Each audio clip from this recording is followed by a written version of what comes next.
En México, el 30 de abril es conocido oficialmente como el Día del Niño, un día de globos, dulces y risas infantiles que inundan las calles. Pero si excavamos un poco más profundo, bajo la superficie de la alegría colorida, encontraremos matices que rozan lo perturbador. Y hay algo profundamente irónico en usar este día para hablar de uno de los programas más perturbadores que jamás se transmitió en horario infantil.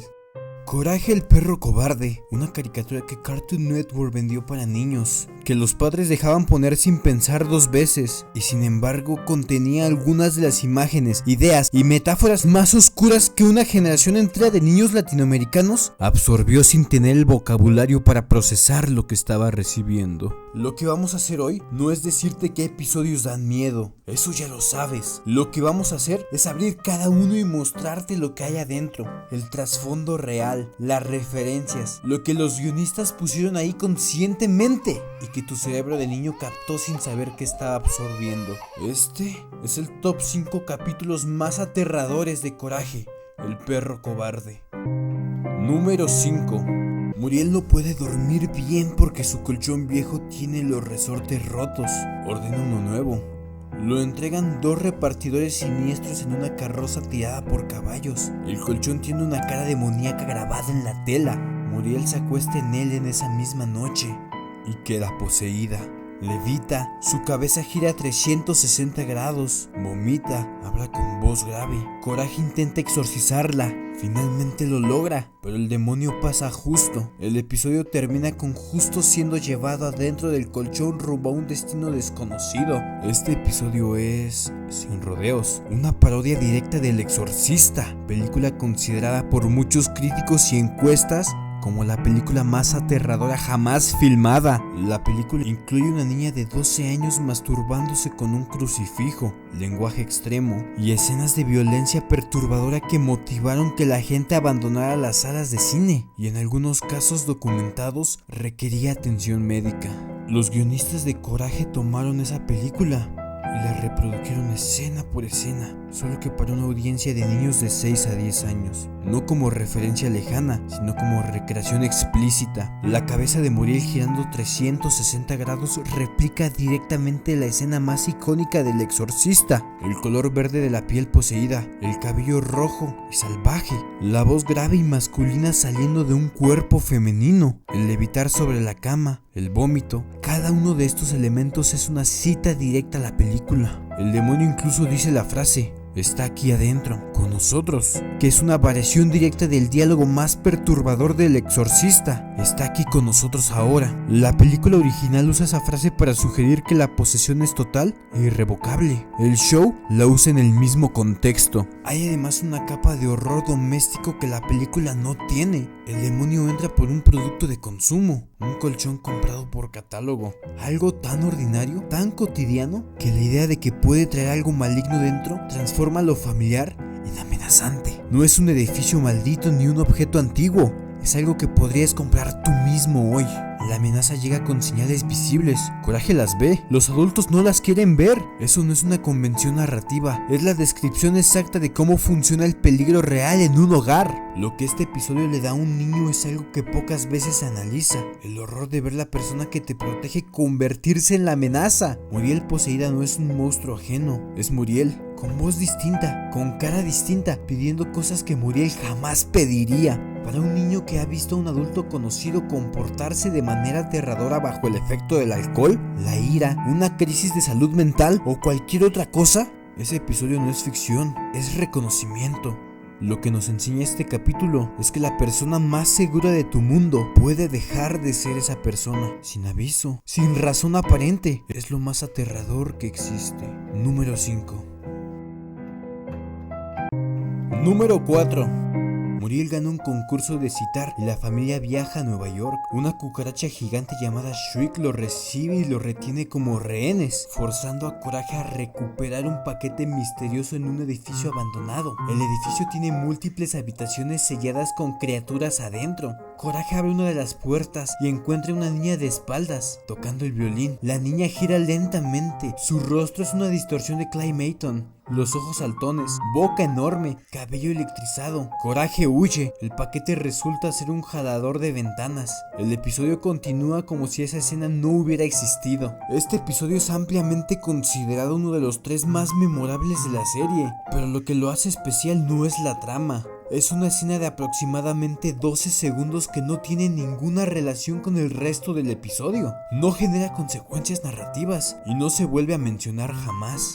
La niña del violín aparece, muestra su cara y se va. No hay explicación, no hay resolución, no hay contexto. Solo una puerta que Coraje abre, una figura que gira y una imagen que quedó grabada en el cerebro de millones de niños latinoamericanos durante décadas. El propio John Dilworth, creador del show, reveló que la escena de la niña del violín está inspirada en la escena de Large March, de la película Pee-wee's Big Adventure de Tim Burton, donde un personaje aparentemente normal gira hacia la cámara y revela un rostro de animación en stop motion completamente distorsionado. La técnica es específica y tiene nombre: Medium Blending. La mezcla de técnicas de animación dentro de una misma escena. El resto del episodio es animación 2D convencional.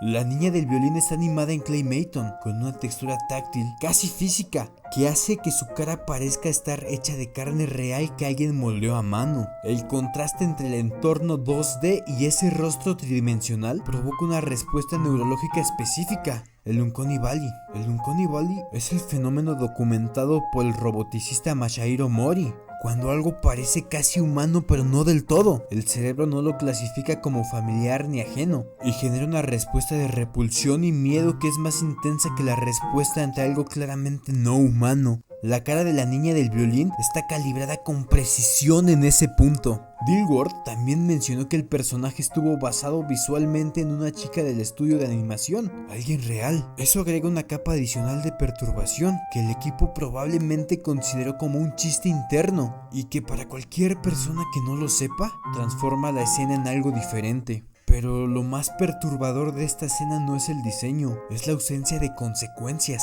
Coraje abre la puerta, ve algo aterrador, huye y el episodio continúa. Nadie pregunta qué había en esa habitación, nadie investiga, nadie explica. Eso le enseña a un niño algo que ningún adulto le diría directamente. Hay cosas aterradoras en el mundo que simplemente existen sin explicación, sin resolución, y a las que lo más que puedes hacer es huir y no mirar atrás. 12 segundos, sin contexto, sin resolución y décadas de no poder olvidarlo. Número 4.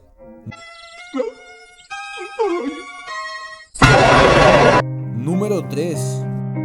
Una figura envuelta en un manto blanco y una máscara sin expresión aparece en la granja y comienza a golpear a Coraje, repitiendo que todos los perros son malvados. Muriel, como siempre, no ve lo que está pasando e invita a la desconocida a quedarse. La figura se llama Kitty. Explica que su mejor amiga Bonnie está retenida por un gángster violento llamado Mad Dog.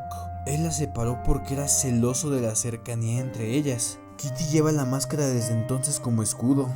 Coraje, para deshacerse de Kitty, va a rescatar a Bonnie. La encuentra enterrada hasta el cuello en una maceta como castigo por intentar escapar. Logran huir y al final Kitty y Bonnie se reencuentran en un tren y se alejan juntas hacia una nueva vida. Nada está resuelto del todo, solo siguen adelante. Este episodio es el único en toda la historia de Coraje el perro cobarde que no tiene monstruos. No hay entidad sobrenatural, no hay horror cósmico, no hay CGI perturbador ni animación experimental. Lo que tiene es algo más difícil de mirar: personas reales en situaciones reales, haciendo daño real. TV Tropes lo describe así: interrumpimos este show de comedia de horror bizarro para niños para presentarles un drama de gángsters brutal, protagonizado por un abusador doméstico muy real y dos mujeres cuyo lesbianismo apenas cuenta como subtexto.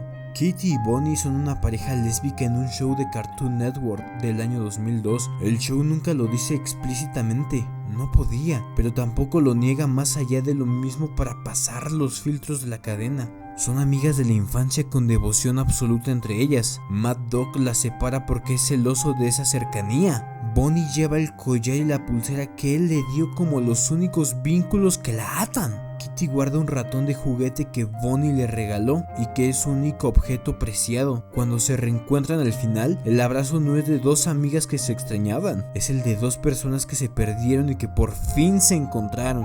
Solo dos personajes que se amaban y a quienes alguien intentó separar. Mad Dog es un retrato clínico de un abusador doméstico. No es un villano fantástico, no tiene poderes. Es un gángster que controla a Bonnie a través del miedo, el aislamiento y la amenaza de muerte. Cuando Coraje lo encuentra, Bonnie está enterrada hasta el cuello en una maceta como castigo por haber intentado escapar. Mad Dog le dice: te saqué de un lugar de mala muerte y te hice algo de clase. ¿Y así me pagas? Es la frase exacta que los abusadores documentados usan para justificar el control, la deuda fabricada, el favor que nunca se termina de pagar, la gratitud que se convierte en cadena. La máscara como metáfora del trauma. Kitty usa la máscara desde que Mad Dog la expulsó y amenazó de muerte. Es literalmente una cara postiza que se pone sobre la propia para no tener que mostrar quién es, para no ser vulnerable, para no ser encontrada. Lo que representa no necesita interpretación forzada. Cuando alguien te hace suficiente daño, aprendes a ocultar tu cara real, no como metáfora, como mecanismo de supervivencia. La cadena del daño. Mad Dog dañó a Kitty. Kitty transfiere ese daño a Coraje, golpeándolo repetidamente solo por ser perro, la misma especie que la lastimó. Kitty a su vez expone las fisuras en el matrimonio de Muriel y Justo,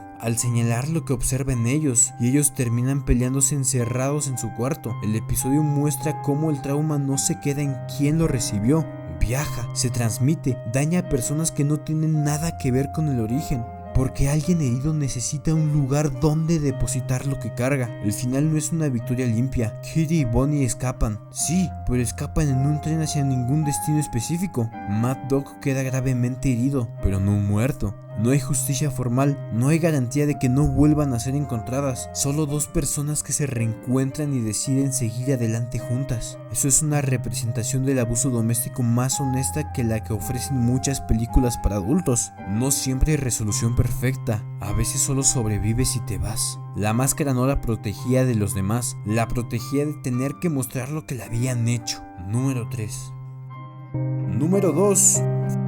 Fred, el sobrino de Muriel, llega de visita después de haber sido liberado de un sanatorio para barberos perturbados. Muriel lo recibe con cariño. Justo lo evita pero lo deja entrar. Justo mete a Coraje al baño con Fred y cierra la puerta. Todo el episodio está narrado en primera persona por Fred, en rima victoriana, con voz tranquila y sonrisa fija. Fred describe cómo desde niño sintió una compulsión que él mismo llama traviesa. Todo esto hacia pelo de otros. Primero rapó a su hámster, luego rapó a su novia dormida, después a un cliente. Fue internado, ahora encerrado en el baño con Coraje, hace lo mismo. Al final, Coraje sale completamente rapado. Los adultos no preguntan qué pasó. Fred es llevado de regreso al sanatorio. Freaky Fred es el episodio de Coraje más analizado académicamente, y la razón es que su estructura narrativa y su dinámica de poder corresponden punto por punto con los patrones documentados del abuso sexual infantil cometido por personas del entorno familiar cercano. No es una interpretación forzada, es una lectura que emerge naturalmente del guión. El agresor es de la familia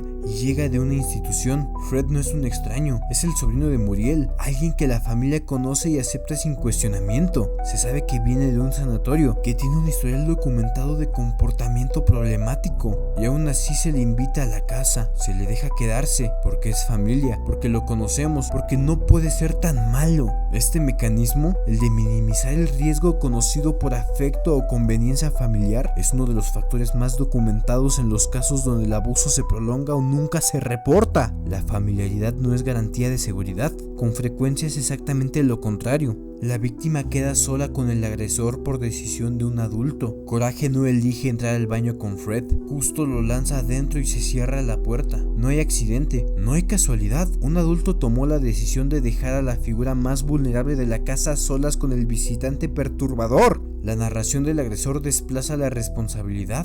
Fred habla en todo momento de su compulsión como algo que le pasa, no como algo que él hace. No puede controlarlo, es travieso, como si fuera una característica de su personalidad más que un daño que inflige a otros. Este patrón de autorrelato está documentado exactamente en perfiles forenses de abusadores. El agresor se posiciona como víctima de sus propios impulsos para reducir la percepción de culpa propia y de los demás. La rima y el tono amable como herramienta de normalización. Todo el episodio está narrando en métrica victoriana con voz tranquila y casi musical. El horror está envuelto en la estética de algo simpático, literario, casi cómico. Eso es exactamente lo que hace el grooming: rodear el comportamiento dañino de suficiente normalidad y agrado para que quienes lo observen desde afuera no lo identifiquen como lo que es. La palabra travieso como mantra ritual. Fred lo repite 14 veces en el episodio, siempre con la misma entonación, siempre en el mismo punto de la rima. Se convierte en un ritual verbal, casi hipnótico. En el contexto del abuso, este tipo de lenguaje repetitivo funciona como una forma de recuadrar lo que está pasando, no como daño,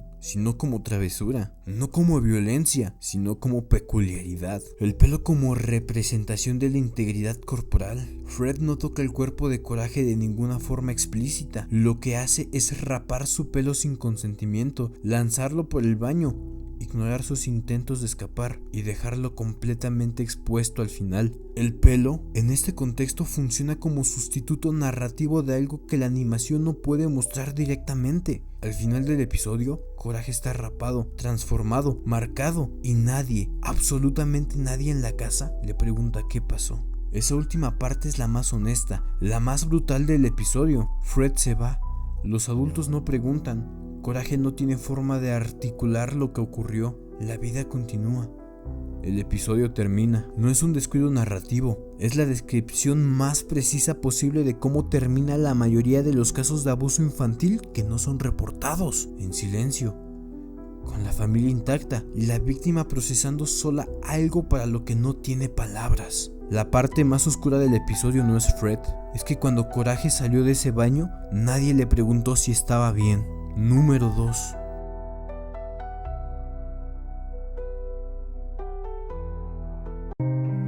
Número 1. Justo pasa el día diciéndole a Coraje que no sirve para nada, que no puede hacer nada bien. Esa noche aparece una maestra anciana llamada la perfeccionista, que se instala en el ático y somete a Coraje a lecciones de perfección. Cada vez que Coraje falla, la maestra lo castiga. Coraje tiene una serie de 5 pesadillas en sucesión rápida, animadas en estilo completamente distintos. Una caricatura azul deforme en un vacío susurrando: no eres perfecto. Referencias al Mago de Oz, grabados renacentistas de horrores Eldritch y otros. Al final, un pez le dice a Coraje que no existe la perfección. La maestra se disuelve en un charco. El show termina. El show tuvo 4 temporadas, 52 episodios, 4 años de monstruos, fantasmas, agresores y horrores de todo tipo. Y para el último episodio de toda la serie, los creadores eligieron no hacer otro episodio de terror convencional. Eligieron hacer un episodio sobre la voz que te dice que no eres suficiente. La criatura azul, el momento más perturbador del show. La primera pesadilla de Coraje muestra una criatura azul deforme, con textura de CGI tosco. Fue diseñada deliberadamente para verse como algo que no termina de pertenecer a ninguna categoría visual reconocible. No es un monstruo, no es un humano, no es un animal.